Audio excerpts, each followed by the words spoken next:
Here's the thing we're going to talk about tonight. Why Christianity? We're going to talk about two reasons why people should at least look at Christianity as a worldview and as a religion. One is it meets a lot of the real basic needs that everybody has, not just religious people and not just people that are down on their luck. There's something that we're made as humans, something about us that needs certain things to make our life feel like it's worthwhile. And so there are more than 8, by the way. I'm just kind of trimming it down, but we're just going to talk about 8 things tonight that we all want and Christianity offers. Now, whether it's true or not, remember, we're going to talk about that another night. And then B, let's talk history a little bit here. Christianity has gotten a bum rap lately. We've got a lot of people that are coming along saying Christianity has been bad for our society. Not just that it's not true, but it's been bad for society. And I'm going to argue, no, it's actually done some amazing things. Again, I'm not arguing it's true yet. We'll do that in the following weeks. So, does this make sense? We're going to cover these tonight. So we'll, 20 minutes each or so.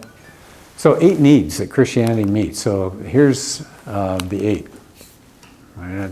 Sorry I didn't get them numbered very well, but you got 4 on one side and 4 on the other. Belonging, morality, justice, identity, self-worth, hope, an end to guilt, respect for others, security, awe, and inspiration. I mean, you make that list up and you think, that would be a pretty good life if you bought into some kind of system that gave you those things, right? Those are all wonderful things. So how about a sense of belonging? Any thoughts about that? Because I really want you all involved rather than me just lecturing or anything. I mean, can you figure out any sense that Christianity gives a feeling of belonging to people? Bridget? Here's my brother right here. But the family of God is welcoming, it's caring, it's nurturing, and it's everywhere in the world. You can go anywhere in the world, and where there's another believer, you belong. You have that family everywhere. Yeah. So I think that's something very valuable about. I don't see in other religions. Have some of you had a chance to go worship at a different church sometime and felt like those were part of your family, right? Part of your family members. Yeah, that's a wonderful feeling. Before you start dissecting the 8, I quickly tried to read all 8, but they seem to be things that are inherent to all religions. So what is if we're defending Christianity, what is unique? Because just about all religions could say they have a sense of belonging. Yeah. Yeah, okay. Well, that to me is a different topic, or if we get into just, comparing religions and all. I've got one that says a way to test religions. I mean, we can do that sometime. But yeah, let me hold off on that one for now. I think the quick answer is that Christianity does a better job of fulfilling those needs than any other belief system. For example, in some others, they're all well and good as long as you play your role and act like the nice churchgoer. But if you start bucking the system, all of a sudden, you're not going to be belonging so much. Actually, I think it's going to kind of come up as we talk about these things here. So, yeah, that's a great question. So we'll play around with it a little bit here. Let me tell you my story, because this really hit me. I don't know why it hit me this way, but years ago, our family, Sharon and I and the sons, went to Bodie, California. Anybody know Bodie? Really? Several of you been there? It's up near Mammoth. You go up 395, and except instead of going west toward Mammoth, you take a small road about, 15 miles or so. And I think we did it one time when it wasn't even paved. I was like, It's still not paved. is it still not? Oh, man. I thought they'd paved it. Anyway, it's an old ghost town. And instead of letting people just run in and do stupid things to it and burn it down and rip it apart, it's a state park. So it's been preserved. Okay. So we go in there, and we were there late afternoon, and it was kind of weird. It was like nobody was around. It was like Twilight Zone, sort of, You'd see curtains blowing in some of the windows. You'd turn around, but there's nobody there. Just dead quiet. Emphasize the word dead, That town hasn't had people there for probably 75 years or something. But anyway, there's a church there. And you can't go in, or we couldn't go in at least. And we just looked inside, and somehow it just hit me. I thought, if I was here 100, 150 years ago or whatever, and I walk in that door, there'd be my brothers and sisters, right? We'd sing the same songs. We'd worship the same Lord.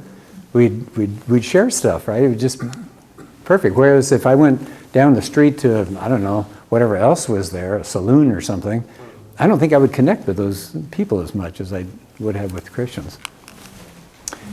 Part of the problem today, isn't it, that we're in a hyper-individual society, that everybody is fragmenting, right? We used to be part of social groups. You know, there were the Elks, and I know they're still around, but they don't attract the people that they used to. And everybody's just flying apart. We're all doing our own thing, quote unquote. And it's really hard to get any kind of cohesion anymore. And Christianity really does offer it. We're all God's children, as Bridget was saying. We have brothers and sisters all around the world.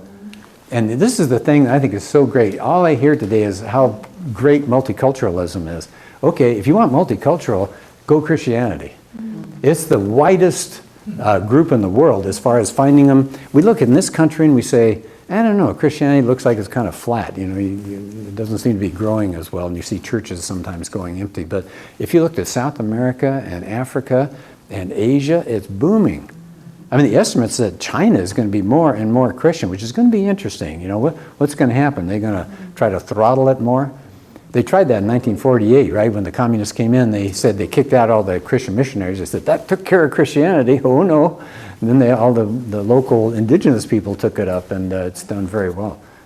South Korea, I think they said in the last 50 years, has gone from like 1% to 40 or 50%. Some huge increase as far as Christianity goes. I've heard that some places are sending missionaries to us.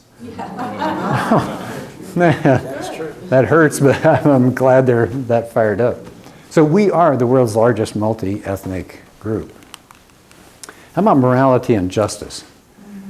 So here's a question for you. Can you be good even if you don't believe in God? Yeah. Sure. I think the worst argument in the world is to say atheists can't be good. I mean, that's crazy. Of course they can be good.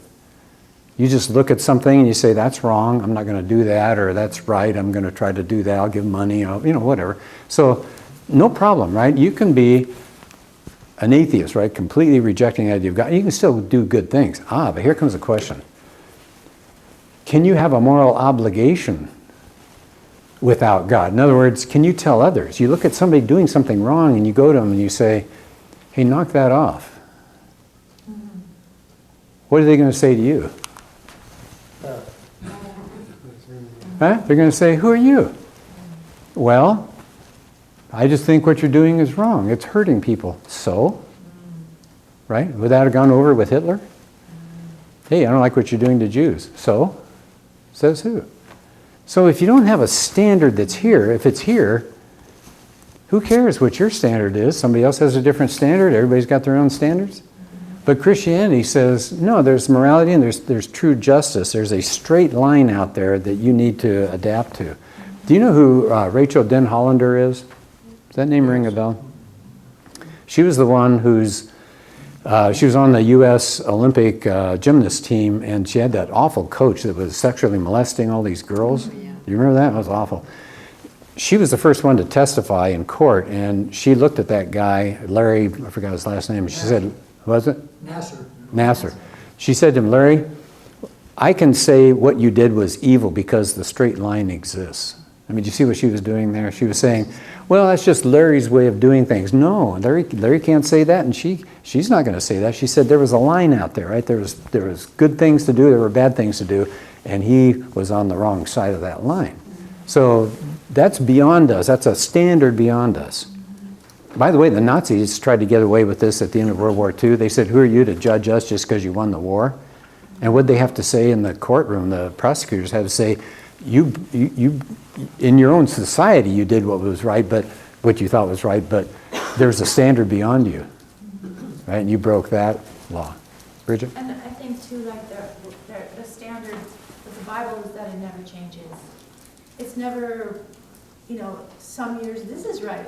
Oh, no. Some years this is right. Oh, we're going to flip it. And now open marriages are right, and abortion is right. Yeah. The Bible's, the standard is the same. Yeah. It doesn't change with public opinion or. Yeah. You know it's right, you know it's wrong. Yeah, that's a good point. How about identity and self-worth? This is something the Bible gives people, or the Christianity, which is very different from what our society says, isn't it? If you go up to somebody you don't know and you're just meeting them, often one of the first questions that comes out is, so, what do you do for a living? Yeah. And it's kind of like people are busy trying to figure out where to put you on the scale, aren't they? We have a friend that's a plumber, and he's the sharpest guy. He reads Russian novels that I just give up on. And he's a really sharp guy. But he said when he would introduce himself when he was working, and they'd say, what do you do for a living? He'd say, plumber. Their eyes would just kind of blank out, and they didn't want to talk to him anymore. Because they figured, what are plumbers? They're low-class people. They don't hang around in school and stuff like that. Really? So I think a lot of people are judging themselves and judging other people. Where am I, as far as what society says is good or bad? And it depends. You got to compare yourself to other people. You're moving up the ladder at your work or whatever it is. But what does Christianity say? Thank goodness you're not judged on your performance. Aren't you glad? I am. I fall so far short. I don't want to be judged on my performing as a Christian. To me, this is what changes Christianity. Getting back to your question here, I think this makes Christianity much different than the other religions. The other religions, it's how much have you done? And have you gone to more prayer than the other person, then you're a better fill in the blank, whatever it is. Do you give more money? Do you help out, doing whatever it is? You feel better about yourself. Christianity says it's not your performance. You can never perform enough. God's standards are here. You're somewhere down here. How about this one? Hope. Christianity offers a hope. 30, 40 years ago, that probably wasn't that big a deal, but look what's going on now. Our society is kind of buying into the idea that there's no life after this life. So you better pile up the toys. All right, pile them up, spend that money, get those vacations in, because you got 6 feet down for your future, right, in the ground. And our hopes and all these desires that we have always get disappointed, don't they? I mean, think about money. People say, yeah, well, I'll my money, right? I'll do well because of my money. And then if you looked at stocks in the last year, I saw something the other day that said generally, just big picture, stocks are down 20%. So if people are thinking this is going to be their retirement and this is what they depend on, right? My hope is in that good-sized bank account. Sometimes it goes away. How about relationships? They don't always last. Family or friends or whatever. People come and go. And jobs. The job you thought was going to be yours for 20 or 30 years, and then it's not. Education. Does education always pay off? I mean, here I am at a college, and I tell people, generally you look at the picture of the two wages of people that have gone to college or haven't. Generally it's higher if you've gone to college, but a lot of people are kind of backing off on that now, saying, I'm picking up tons of debt, and I'm still doing McDonald's, It's not always the big payoff. Anyway, so education may not be that great thing that's going to get you through life. Achievements? I don't know. In some cases, that's a nice payoff, but not always. What does Christianity say? Where's our hope? That there will be justice done. Do you see some of those things that just turn your stomach when you hear about Christians in countries where ISIS is and they get beheaded and things like that? And you just wish something would be done. Christianity says it will. There will be justice. There will be satisfaction. God will make things okay. I don't have the time tonight, but there was a great quotation from I think he was a Yugoslavian, and anyway, somewhere in the Balkan area. And he talked about all of the vicious stuff that happened, group after group fighting each other. And he said, if you weren't a Christian, he said, you just want to go get justice right now and just keep that blood feud going, the fighting going. But Christianity says there will be justice someday. Resurrection will happen. Is that great news or what? The world is going to get healed. Christianity says the world has a future. It's not just you go to heaven and you sit around and play harps all day, right? That there's going to be a restored world. Yeah, Earth has a future. What's that? Earth Yeah. has a future. Yeah. New heavens and new earth. Yeah, exactly. I mean, we think about heaven, but the earth is, is going to be here as well. Ryan spoke on that a few Sundays back. I thought it was a really powerful message about what happens when we die. Because sometimes we're kind of fuzzy on that. Our souls and our bodies are going to be saved. I've lost my mom and my dad. Sharon's lost her parents. We've lost cousins, friends, family members, and it's nice to know we're going to see them. Again, what a hope, huh? How about awe and inspiration? Christianity offers so much of this. Just think about the design of the human body. Now, you'd say, well, the Judeo-Christian worldview, yeah, and I agree with that because we're looking at the same God, but I've got some links to videos I've got to send you all about what's going on the molecular level. All these little machines that are working right now inside of you, and you don't have to pay them. They just keep doing their thing. One of them actually carries supplies inside the cell, and they have these microtubules that allow it to walk, and it does. It walks. It has little feet, and it walks, and it carries whatever it needs somewhere. And then the microtubules break apart so they can form someplace else, so another little transportation system happens. It's just amazing stuff. So I'll send you some links to that sometime. We have a God of love. And again, I'm thinking about some of the differences with other religions. Islam is not, you don't really have a God of love, right? You better snap to. He's the master and you're the servant. And you better, salute this kind of God. We have a God of love. And not only did he love us, he stepped into this world. What other religion talks about God himself coming in? We have the only God who has wounds. Right? That's pretty amazing. Still has them. Still has these wounds. Had everything. Had this Trinity going up in heaven and says, I'm going to break up this Trinity. I'm going to bring this. I'm coming to earth and I'll suffer for the world. What an amazing thing. Let me add a few more things. We have an amazing holy book. Steve has spent some time going through that, talking about why the Bible is so powerful and what it's done, prophecies and the archaeology that's in it. And just, they keep discovering new things that just tie right into the Bible. We go, wow, that's pretty neat. There's a book that I was recommending to somebody the other day. It's called Unearthing the Bible. You might like it. It's if you like archaeology. It's a guy who is an archaeologist, and he just keeps showing you all the things that they're finding that tie into the Bible. There's a lot of proof about the Exodus and the time the children of Israel were in Egypt. There's all sorts of evidence of this. I didn't know that. How about the recognition that we have souls? Remember, I told you we're not just meat all the way down. The Christian view is that we have a soul, and a lot of other groups believe that as well, so that isn't probably different from the others. Free will, if we have a soul, then we have free will. That's now up for grabs. People are denying that. And the thing for me, for this idea of inspiration and all, is that we're part of something bigger than just living our little life in a little bubble. We're part of kind of an invasion, right? We're coming into enemy territory and we're getting it ready. And someday the general is coming. And so that's pretty impressive.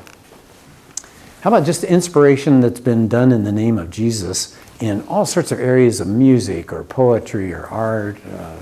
Anybody think of a particular work of art or a poem or a song that is a Christian-oriented? It may not be sung in Christian churches necessarily, but just the inspiration was there because of Christianity. How about Handel's Messiah? Oh yeah, that's wonderful, isn't it? I love to hear that. It's just right from the Bible, right? Just portions of the Bible. Anything else you can think of? Sistine Chapel. What's that? The Sistine Chapel. Sistine Chapel, all these beautiful works that Michelangelo and Leonardo did. There's a book that Wallace did, it's called Person of Interest. He goes through all the stuff that has happened because of Jesus. That's why Alan and I get along so well, right? Same page. Yeah, this is a really excellent book. Anything by J. Warner Wallace, Jim Wallace. He's come to our church. He's come to our class before he got hugely famous. Yeah, it was so much fun. Were you here when you? Yeah, it was great. Oh, man. He's such a warm guy. He's a former cold case detective. And he still, well, he's retired now, but he would solve these 5, 10, 15-year-old crimes and all.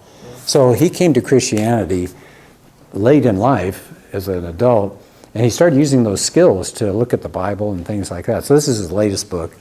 His first one about why we can trust the New Testament is called Cold Case Christianity. So, but this one's really good, Person of Interest.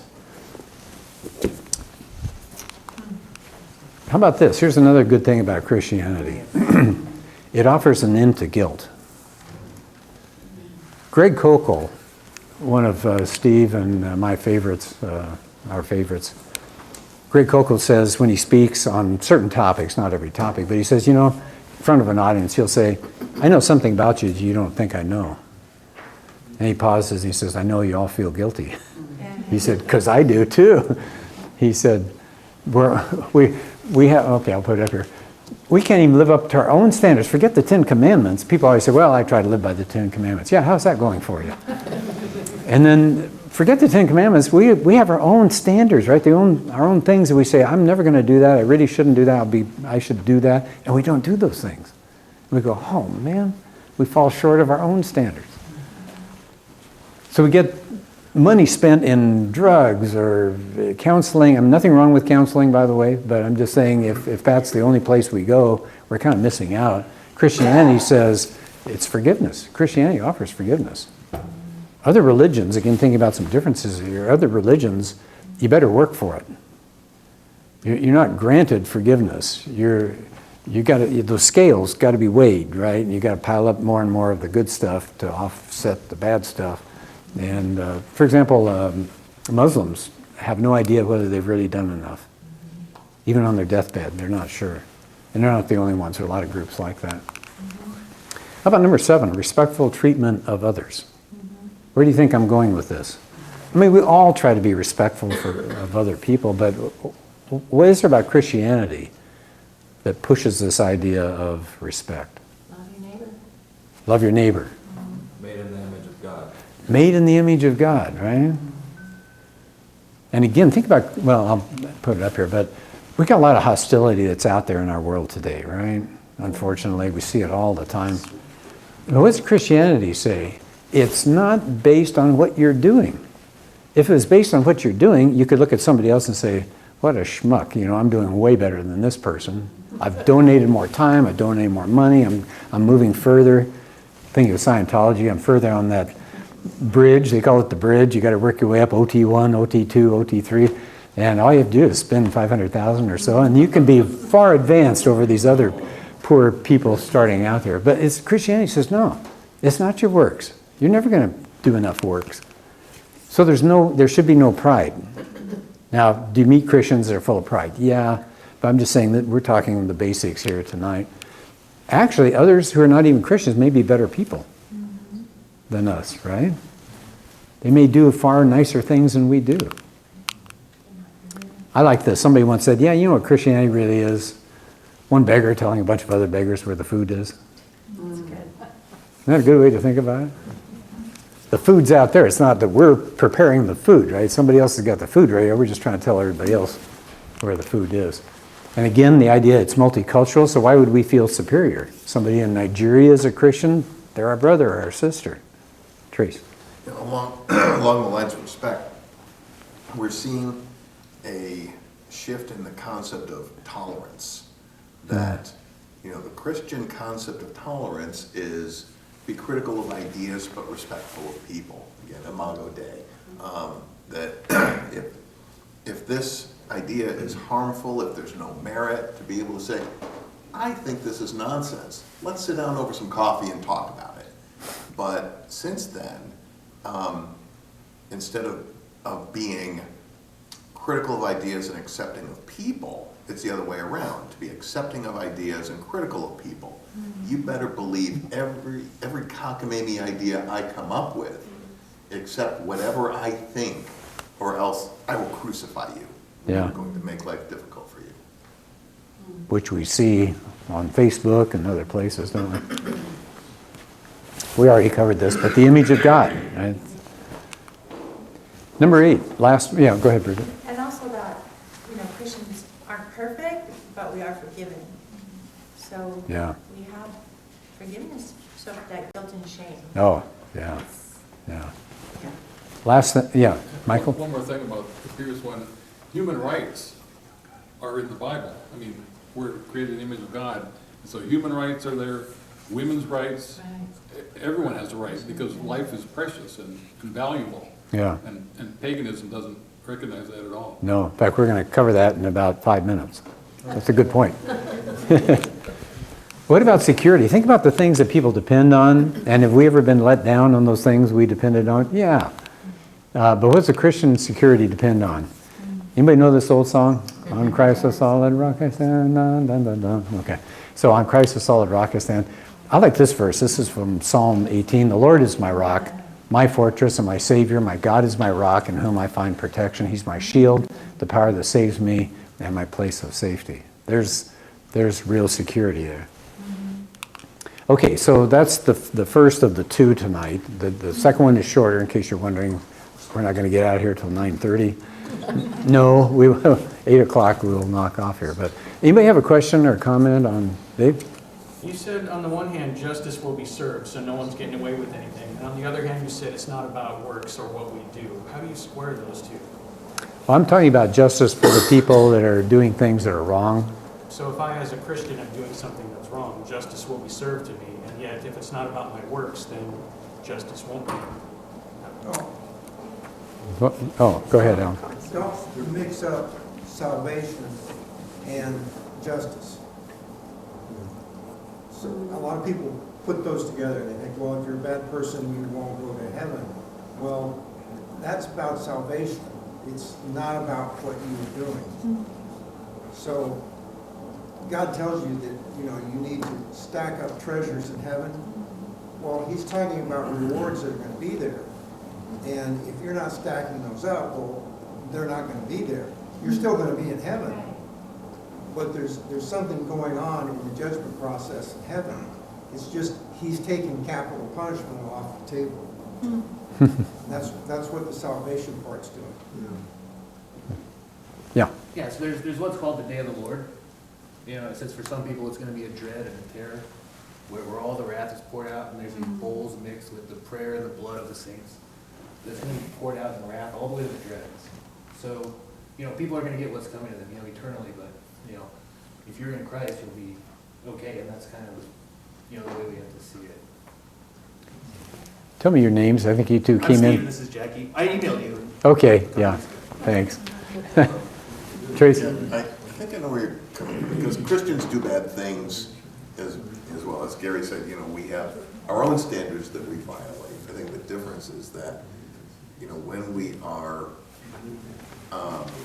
when the Holy Spirit dwells us, when we do bad things, we're bothered a lot more by it. And, if we don't have Christ in us, we're going to do bad things, we're not going to care about it. But if we are genuinely saved, if we've got a relationship with Christ, we're not going to be able to keep doing those bad things without our conscience keeping us awake at night. And, in that, over time, I think we're going to do fewer and fewer of those bad things. We're going to learn and want to do the right things. And, ultimately, there's always forgiveness. Once we recognize we've done something wrong and wish we hadn't done it, do whatever we can to, recompense someone if necessary, but, the forgiveness is there, so that, so that we are extended mercy by God, so that we don't get the justice that we deserve. If that answers the question.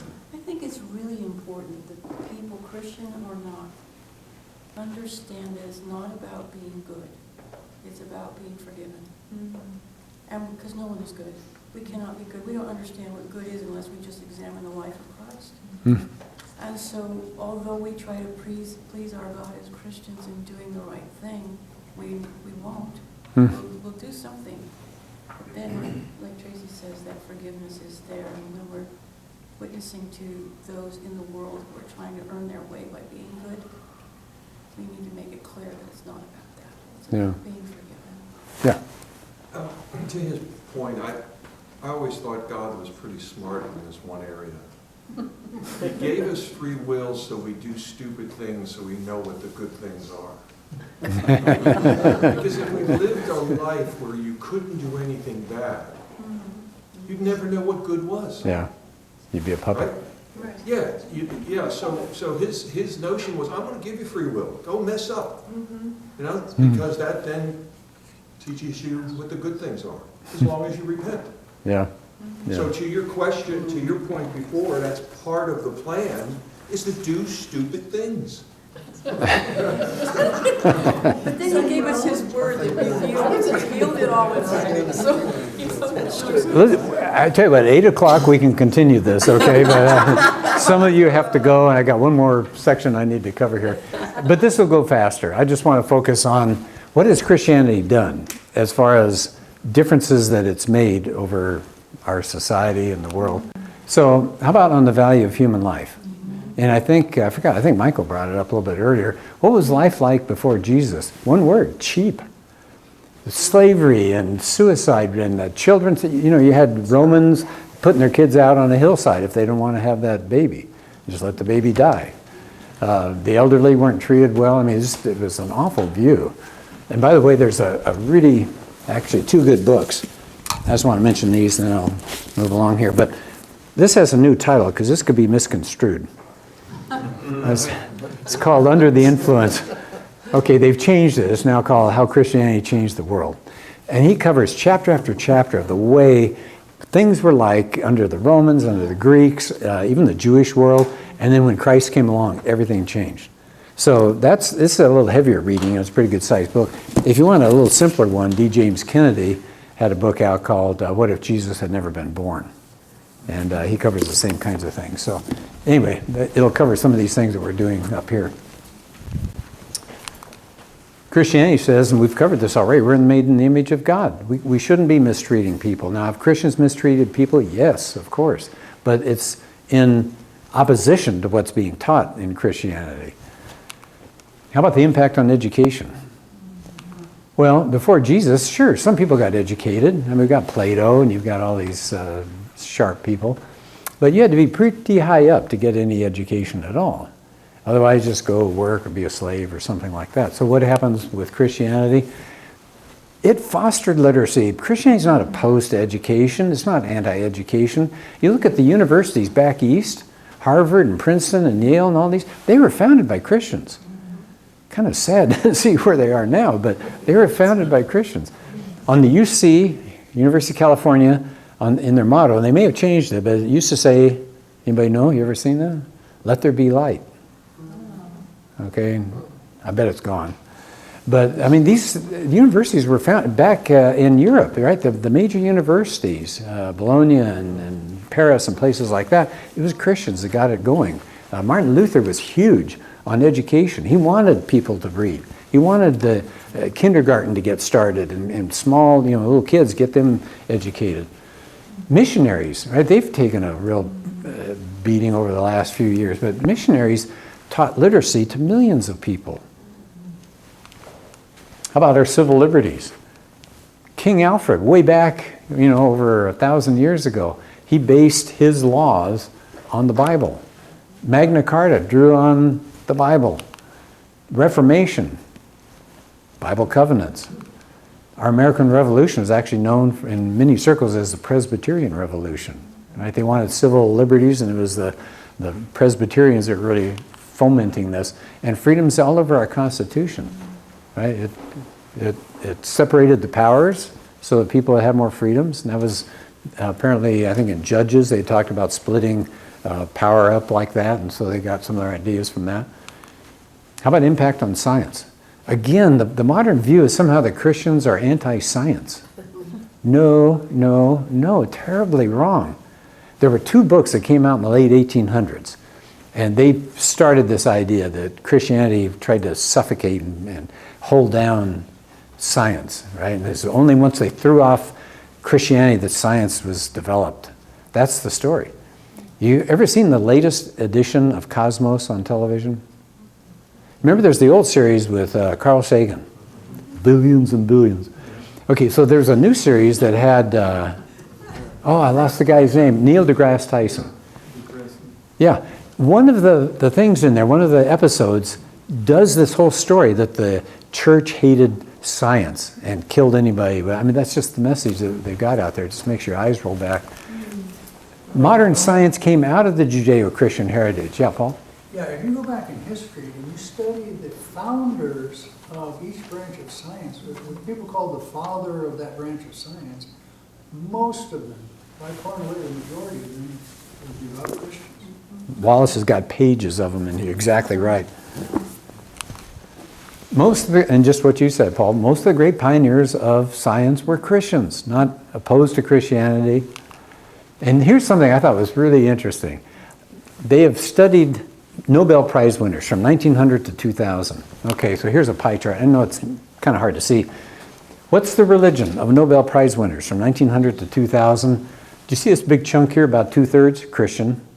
The second biggest chunk, Jewish. Put it together, you got something like 86, 87% of Nobel Prize winners were people that believed in a God. They were theists, not atheists. Here's atheists, agnostics right here, and then some others. But so, come on, you know, Christianity has done some wonderful things when it comes to science. How about the impact on women? Before Jesus, and I would count the Jews. If you read some of the things the Jews said about women, rabbis used to say, "Thank you, Lord, for not making me a woman." That was one of their prayers. Right? So it wasn't just the Romans and the Greeks, although they didn't treat women very well either. But Jesus comes along, and I don't know if we have time to go over all of these, but pick one of these. How does one of these illustrate what we're talking about the role of women being elevated? Samaritan. Okay, tell us about the Samaritan. Jesus sits down with this Samaritan woman, and first of all, Jews did not associate with Samaritans at all. They were the enemy. Secondly, a woman, men didn't associate with women one-on-one like that. That was, forbidden. And it's an amazing encounter. What was it that he told her he hadn't told anybody else up to that point? Husband? He was the Messiah. She gets the first message, right? I'm the Messiah. That's pretty impressive. Yeah, Jim? Referring to it, the last one there, who went down on Sunday morning and discovered the resurrection? A woman. The 2 women. Women did. The guys were cowering. Yeah. The women were there. By the way, that's a really good reason to believe that the Gospels are probably reliable, because they put stuff in them that you wouldn't put in if you're making this stuff up. You'd always have Peter, Sunday morning, I know he's risen, I'm going to go find out, or John or somebody, but instead the women go there. Why would you put the women there? Because they were there. They were there first.